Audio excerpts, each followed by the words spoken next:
Hello, everyone. Welcome to Come Sit and Chat with Dr. Clay. I am taking my time a little. Wait, let me make sure. Hello, everyone. Welcome to Come Sit and Chat with Dr. Clay. I am paying close attention to this. Okay, I'm making sure I just got to go ahead that all is well because I'm trying out Facebook's new version of Live, their new platform. So, I just wanted you guys to know that since this is new, I may be pausing a little bit and making sure and double checking the comments area to ensure that all is well. So let me see. Those of you who are on here, please give me a holler so I know that you're here. Um, I don't see you immediately when you come on, so just say hey, say hi, so at least it registers and I could say hello back to you. So this new version doesn't give me a heads up like the old version did. Okay. So today, Ian, are you there? CT Cover, are you there? Can you please say hello so that I know that everyone hears me okay?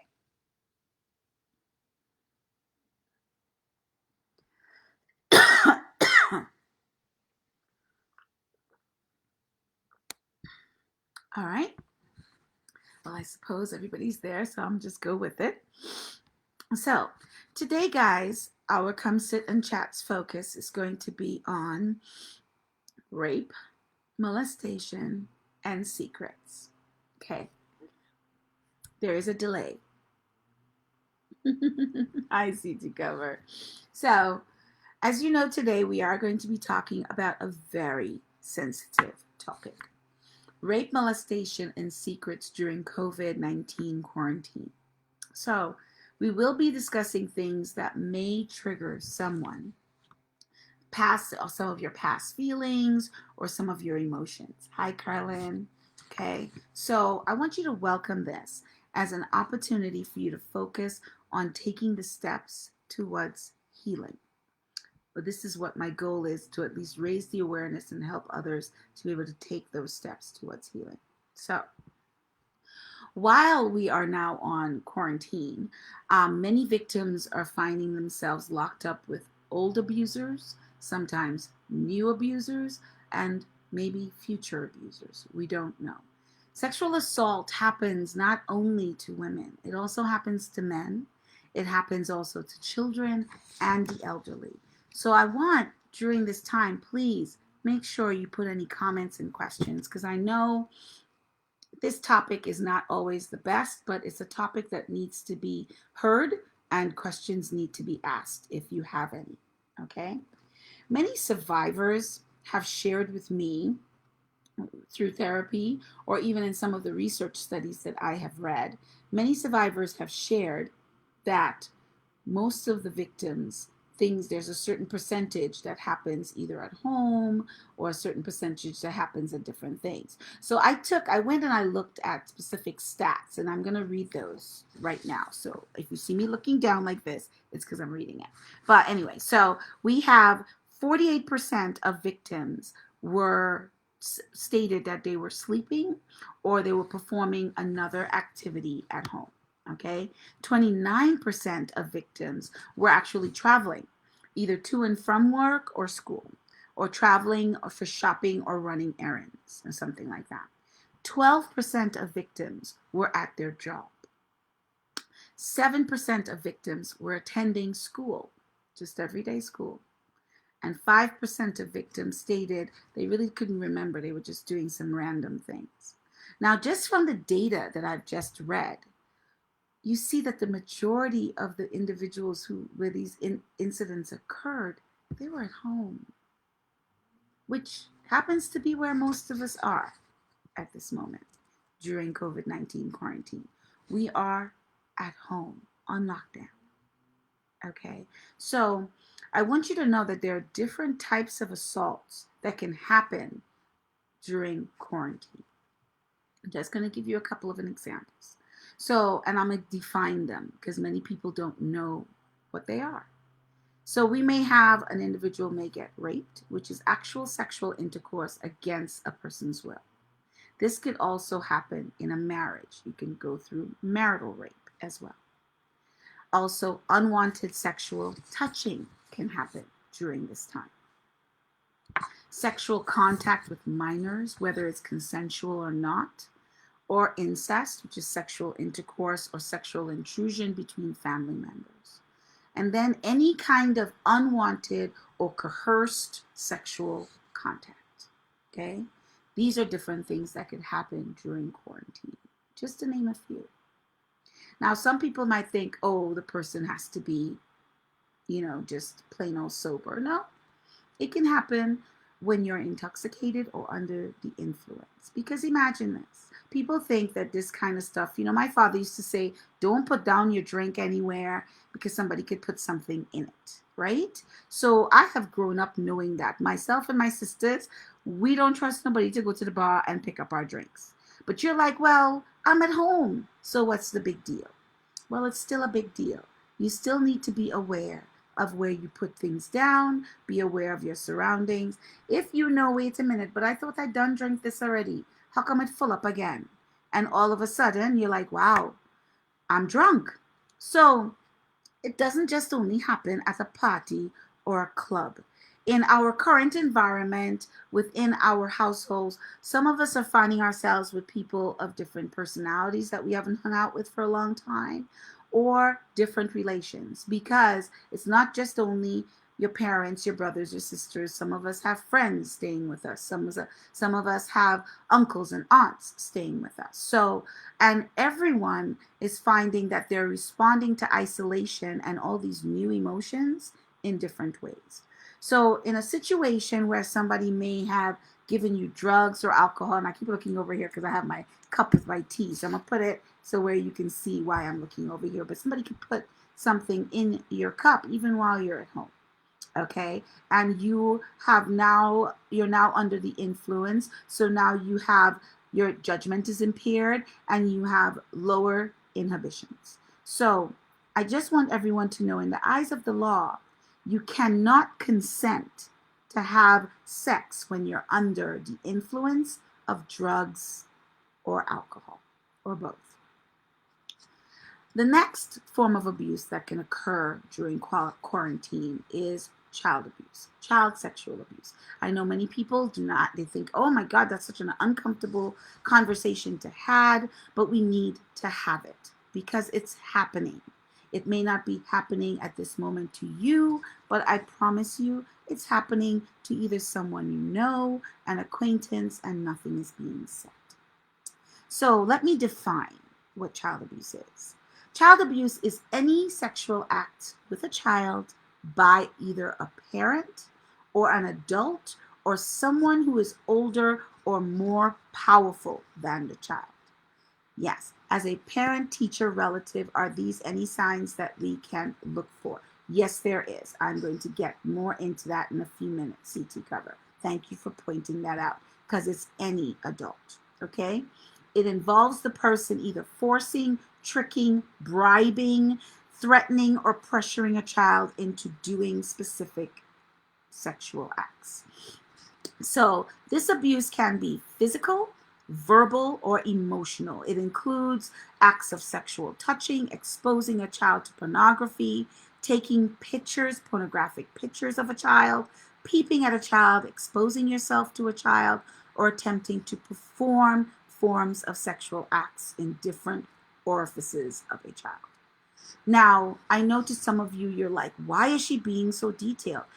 The reason I'm being very detailed with my definition of this form of sexual assault is because many adults have found ways to confuse children with semantics, okay? And so they'll use words to confuse kids, and the victim may feel as though maybe I was mistaken and it really didn't happen. So if it's a child, there are many ways that you're able to confuse and trick a child. So I would say that's why I'm being very detailed with that. So there is no excuse for you to say, but I didn't know that was abuse. Another form of abuse that occur is marital rape. And I know all they're saying, but wait a minute, I'm married, I have to say yes. No, you don't. Men and women, spousal, no, you don't. You do not have to say yes. Spousal or marital rape is described as sexual acts committed without a person's consent or against a person's will. This is when the attacker is either a woman's husband or their ex-husband, or a man's wife or ex-wife, right? Yes, men can be raped by women or men. There is no distinction. There's no like, oh my God, only women. No, men can also be raped and abused by their spouses. This type of rape we found when we look in police reports is the most underreported. And this is because the victim may fear their spouse's reaction.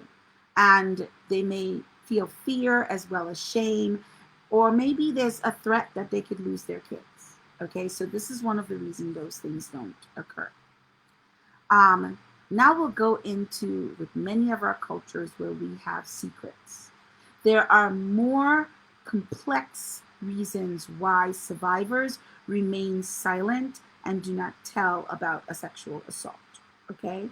Many survivors will blame themselves because they think, oh gosh, I did something wrong, or I didn't do the right thing, or whatever the reason is, they just blame themselves for it. They will ask themselves, oh, if I could have avoided the situation or the location or the person. I don't know about you, but I can hear my mom or hear my aunts and them in Trinidad saying, don't go there no, to Amande, don't go there no, Aboide. You know, they would make things as though it would be my fault if I went there. I know they didn't mean to do that. I know they were trying to put fear within me. But if something had happened to me, then I would be the first to be like, oh, it's my fault because I went there and I was told not to go there. Many survivors are ashamed, so they go into silence because of the shame. They go into silence because they're embarrassed that they may have to actually replay all those explicit details and share things that they don't want to share and remember things they don't want to remember. They're also afraid if the attacker has threatened their family members or friends. So I need you to recognize that during this time, these things can still happen. The victim is afraid, is the person going to get arrested? Are they going to leave my house? Right? Family members might not want the shame, so victims stay quiet. Exactly. Oh yes, don't let anybody else know, because the whole family name is going to be dragged through the mud. Because you know what? They're right. Once you are voicing your truth, there's a whole bunch of events that may happen. And once they've been set into motion, they cannot be halted. But they need to be shared. They need to be voiced. But some survivors are too fragile and too traumatized to be able to go through it. It's so difficult for them to just survive and to just go on that they choose not to say anything. Okay? And like I said, especially for children, protecting their loved ones is the most important. So an attacker, his best weapon is usually saying, I'm going to hurt someone that you love. And this could be for adults as well, elderly parents. It's not just only children. I need you guys to recognize that you can protect your family during this time. Sometimes you have to protect them from each other.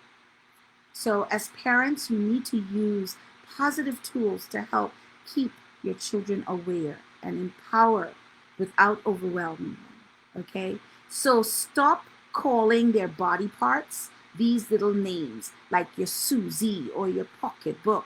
Stop doing that. Please educate your children of what their body parts are called, the actual names, at a very young age.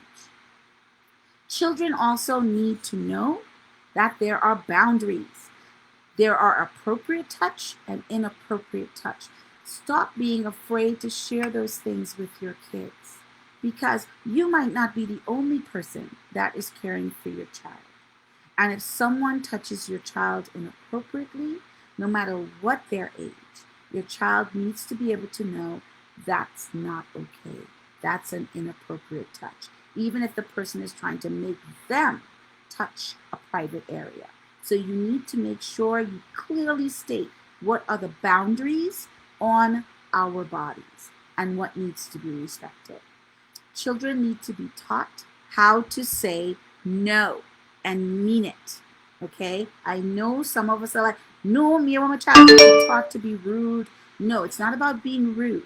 It's about educating your child and helping them to understand that if someone is crossing a boundary, it's no, and immediately go and tell a parent. Sadly, there are cases when the person who's abusing is a parent. So the child needs to have more than one safe place that they can go. My daughter has not only her aunts and uncles as well as her parents, but God forbid if she is hurt by a parent, she has individuals outside of the home, immediate home, that she's able to contact and call. She is also aware of all of the hotlines, which, by the way, I have posted and updated on the Higher Potential for Learning Facebook site so that you guys could see there are other resources to be able to assist you through this. So yes, I make sure that my daughter has all of that information. So even if she has to protect herself from me, she knows how to do so. Okay? We need to pay attention because guess what? Every child's behavior has a reason behind it. If children are telling you, I don't want to go by them to spend the night, mommy. I don't want to hang out with that person. I don't want to be left alone with this person. Please believe them. Take what they say. Please take what they say at face value. Please recognize that most children will not say they don't want to do something, especially if it's a place that's fun, okay? Believe them when they say, no, I don't want to do that, or mommy or daddy, I'm afraid. I know that some parents, like CT Cover was saying, because they want to keep things silent. Some parents don't want to involve authorities because they say, oh gosh, children don't remember things right. It'll be all fuzzy. Because I'll give them some feedback with that within research, it is true that your brain, to self-preserve yourself at that moment, your brain limits recall of memories to save you, okay, from going through that event over and over again. But over time, it returns. The memory returns in fragments or in random waves, right? So watch out for those red flags. If all of a sudden a kid who used to be outgoing becomes very shy.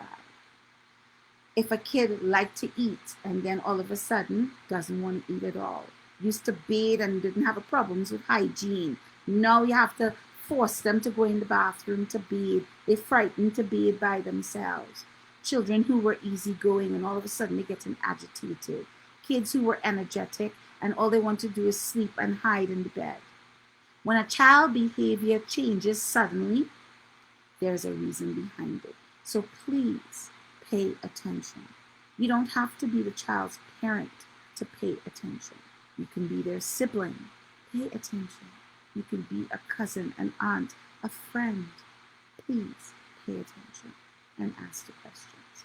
Because I don't know about you, but I know from within my profession that abusers are dangerous, but they are con artists, okay? Many of us have taught our kids, stranger danger, be careful. Don't go up to strangers. Don't take candy from a stranger. Only strangers are unsafe and dangerous. Well, it's a sad fact, ladies and gentlemen, you need to know. Over 80% of any form of sexual abuse, especially though amongst children, has been committed by someone they know. Over 80%. So, for you to be able to identify your abuser, it doesn't just take a look. It isn't somebody dressed in a beautiful suit and tie can be an abuser, an attacker. Your teacher could be that. Your parent, your brother, your uncle, your sister. I wish I could say there was a specific type, but there isn't. Abusers actually prey on individuals who are vulnerable and who they can control. So they look and they just wait and examine. What is this person afraid of? What do they like? What do they not like? When are they alone? When are they with other people that they can trust? Right?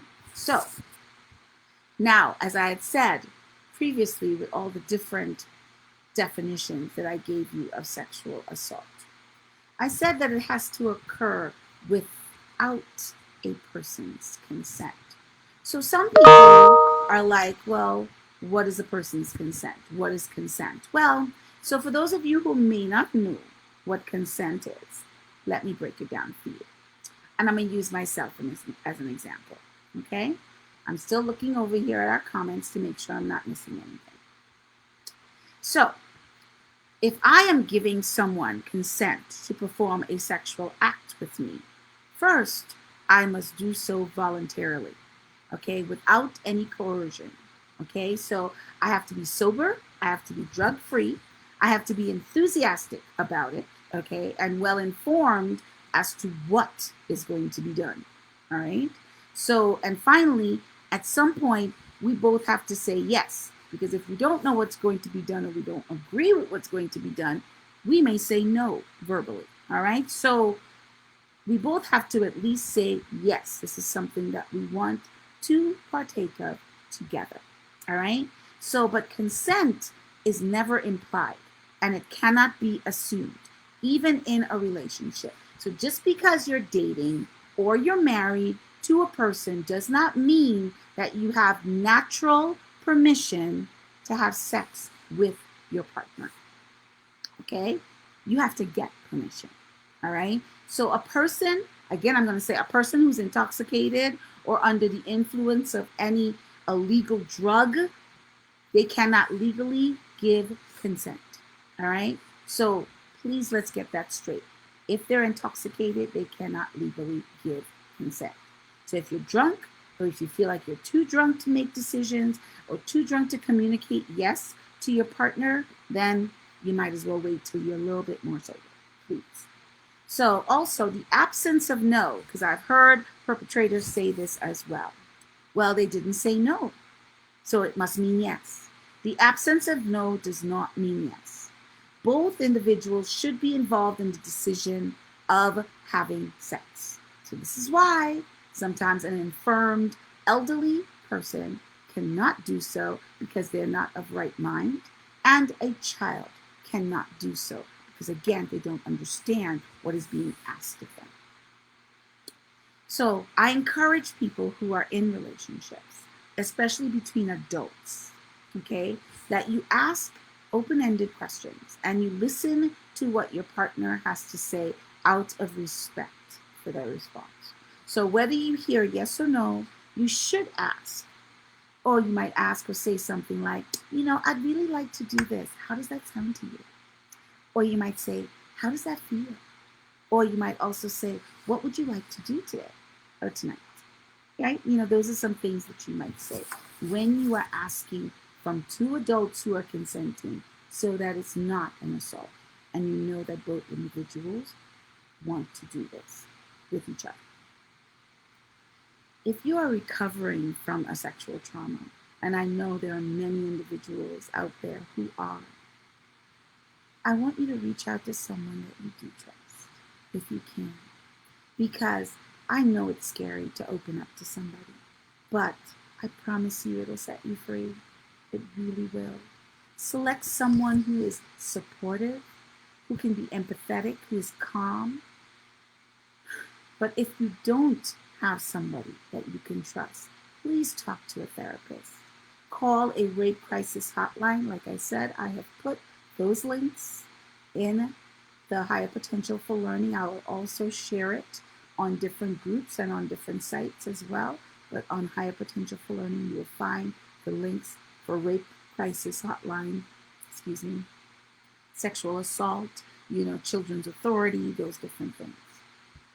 I know when you're going through a sexual trauma post and trying to recover from it, you are challenging your sense of helplessness and isolation. The trauma does leave you feeling powerless. It leaves you feeling vulnerable.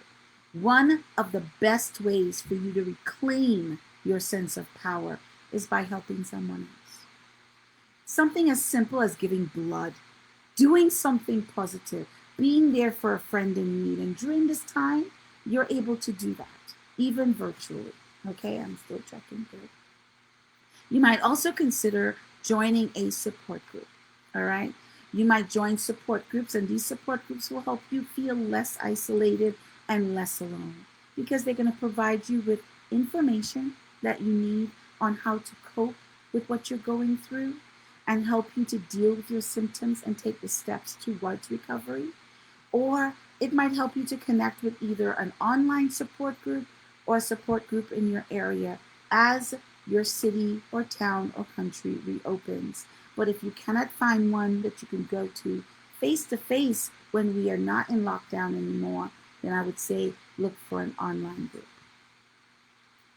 It's going to be very difficult for you to cope with your feelings of guilt and shame. I know. But I need you to know that you may not have been able to stop the assault because guess what? When you are going through that, your brain and your body is in shock. You freeze and you may not have been able to do it. You did the best you could under those extreme circumstances because if you could have stopped the assault, you would have done it. I know you're guilty and you're upset and ashamed that you trusted somebody that you should not have trusted. But I want you to remember that the attacker, that's the person who is to blame, not you. Okay? Your attacker was not a decent person. Okay? It wasn't your fault that they were not a decent person. I need you to know that the attacker is the person that needs to be feeling guilty and ashamed, not you. Even if you were drunk or you were not cautious enough, I know because that's something that some of our victims have said. I was drunk or I wasn't cautious. Regardless of the circumstances, the only one who is responsible for the assault is the abuser. The only one who is responsible for the assault is the abuser. You did not ask for it. You didn't deserve it. And I know it happened to you. I need you to assign the responsibility to the person who attacked you, to the person who hurt you. As you're going through these steps of recovery, I need you to start getting ready for the flashbacks and some of the upsetting memories that may happen. Try to anticipate the things that might trigger you, especially post-COVID. If some of these things happen during quarantine, some of the common triggers that you're going to find is the anniversary of when it happened, when the person comes around you, when you go into the places or you smell something or you taste something that puts you back in that place. So memories do not come back to you just with that person in front of you. It could be a perfume, a cologne. It can be a sound going off in the distance. So I need you to be aware of your triggers because I know they're going to be upsetting. And you need to start working through those. If you're not able to do so alone, you have individuals that can help you through it. Professionals as well as people part of your support team.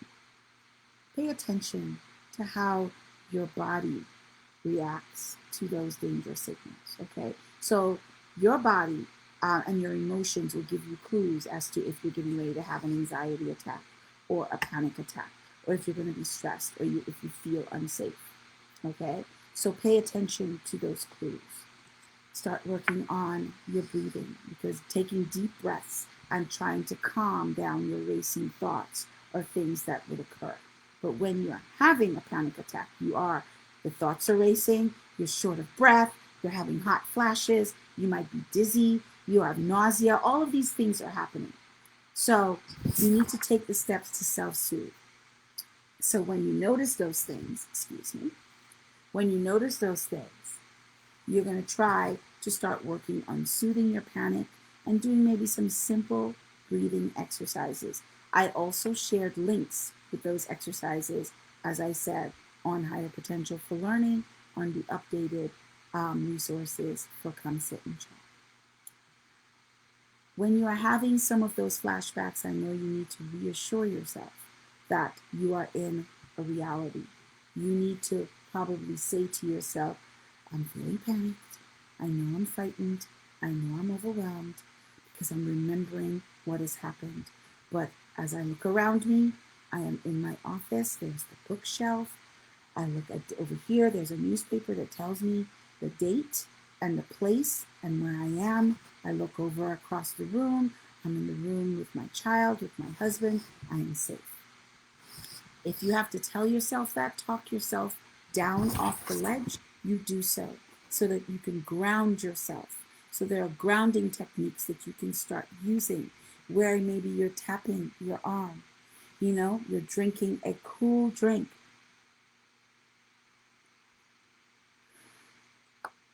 And you're bringing yourself back to the present. It's not something that you learn to do overnight, and it does take time. I know we're coming to the end, but I want to make sure that I share with you some myths, okay? So we may be going over a little bit, so bear with me. I'm sorry. There are some myths that people have heard about sexual assault. 1, you can spot a rapist by the way he looks or acts. This will answer your question, CT Cover. There's no surefire way to identify a rapist. They may be completely normal, they may be friendly, they may be charming and non-threatening. There is no way for you to know who is going to hurt you. Another myth, if you didn't fight back, you must not have thought it was that bad. Sorry. During a sexual assault, it's extremely common to freeze. I mentioned that before. Your brain and body shuts down in an attack, making it difficult to move, speak, or think. Myth number 3. People who are raped ask for it by the way they dress or act. Rape is a crime of opportunity, ladies and gentlemen. Studies show that rapists choose victims based on their vulnerability, not on how sexy they appear or how flirtatious they are. Myth number 4. Date rape is often a misunderstanding. Date rapists often defend themselves by claiming the assault was a drunken mistake or miscommunication. But research shows that vast majority of date rapists are repeat. They've done it before. It's not rape if you had sex with the person before. This was a myth that really made me upset. Just because you've previously consented to sex with someone doesn't give them perpetual rights to your body. If your spouse, boyfriend, or lover forces sex against your will, it's rape. It's a sexual assault. So in closing, as I said, I have shared some links from today's Come Sit and Chat on my Facebook pages for sexual assault assistance, either internationally or locally. I want you guys to please continue to increase your awareness about sexual assault and pay attention to what is happening around you, because it may not be happening to you, but it may be happening to someone else that you care for. So because during quarantine, we are all coping differently. Some of us may be old or young, so our voices sometimes are not heard. They're sometimes dismissed. So when we're in trouble, people are not paying attention. So as we continue in this journey, please, I know it's stressful enough with all the other things that we're doing, but I want you to know that as you process this, if you have any questions, please text me. Please schedule a time to talk to me if you need to, for you to process some of the information that I shared today. Please also continue to wash your hands with soap and water and hand sanitizer. Wear your mask whenever you need to. I am looking forward to seeing many of you, even though this was a somber topic today.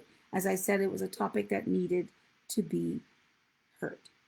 So I look forward to seeing many of you at our next Come Sit and Chat with Dr. Clay, which is on Tuesday and Friday at 1 p.m. Pacific Time and 4 p.m. Eastern Time. We also have an emotional support group that meets every Wednesdays from 1 to 2 p.m. Pacific Time and 4 to 5 p.m. Eastern Time. So all you have to do is send me a messenger and I will provide you with the Zoom room code. Thank you again, guys, for participating today. I know many of you are in deep thought with processing, but I ask you to continue to please be safe and blessings always, because you're not alone. There is always someone here who will keep you safe as well. Talk to you soon, and goodbye.